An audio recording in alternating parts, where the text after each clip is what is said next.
Everyone, myself advocate Mayank Rai. आज हम बात करेंगे लेट डिस्क्लोज्ड ऑफ विल के बारे में। वसीयतनामा। वसीयतनामा तो सभी को पता है कि वसीयतनामा क्या होता है, और जिसको नहीं पता आज मैं इसके बारे में क्लियर जानकारी दूंगा इस वीडियो के माध्यम से।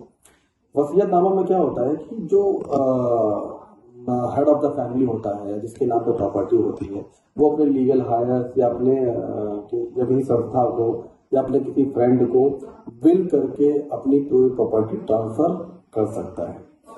बट इसमें क्या क्या इश्यूज आते हैं, क्या क्या प्रॉब्लम्स आते हैं, क्या क्या लैक्स हैं, आज इस वीडियो के माध्यम से हम जानेंगे। तो पहला तो मैं आज ये बता दूं कि जो वसीयत होती है वो मोस्ट प्रोबेबली हमेशा रजिस्टर्ड होनी चाहिए। क्यों रजिस्टर्ड होनी चाहिए? क्योंकि इसमें अगर हम देखें तो ऑब्जेक्शन के चांसेस बहुत कम हो जाते हैं। अगर किसी को ऑब्जेक्शन करना भी है तो उसके पास बहुत ऐसा प्रूफ होना चाहिए कि वो चीज़ों को ऑब्जेक्शन कर सके।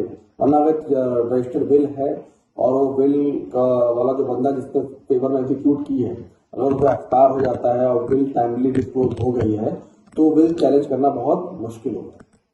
तो आज हम इसी पे हम एक वीडियो मैंने अपनी बनाई है। तो disclose of bill, late disclose of bill का क्या इशू है, क्या कारण है?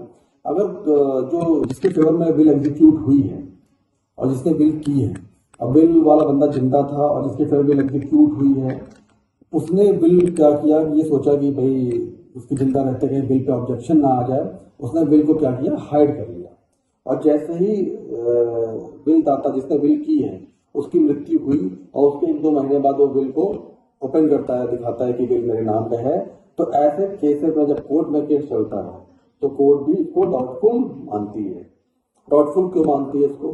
कोर्ट ये सोचती है कि जब बिल इसके नाम पे एग्जीक्यूट हुई थी तभी इसने ये बात ओपन क्यों नहीं की, इतने दिन बाद ये बिल एग्जीक्यूट के बारे में डिस्क्लोज क्यों कर रहा है।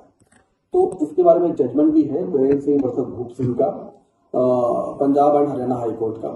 इसमें ये बताया गया कि एक बंदा था जिसके पास पुरानी बिल थी और एक जो दूसरी बिल थी वो 2009 की बिल थी और एक 1993 की बिल थी। तो उसमें ये कहा गया कि जो 1993 वाली बिल थी उसने लेट डिस्क्लोज किया था। उसने ये सोचा था कि कहीं बिल को ऑब्जेक्शन ना हो जाए, इसलिए चलते बिल को लेट डिस्क्लोज किया।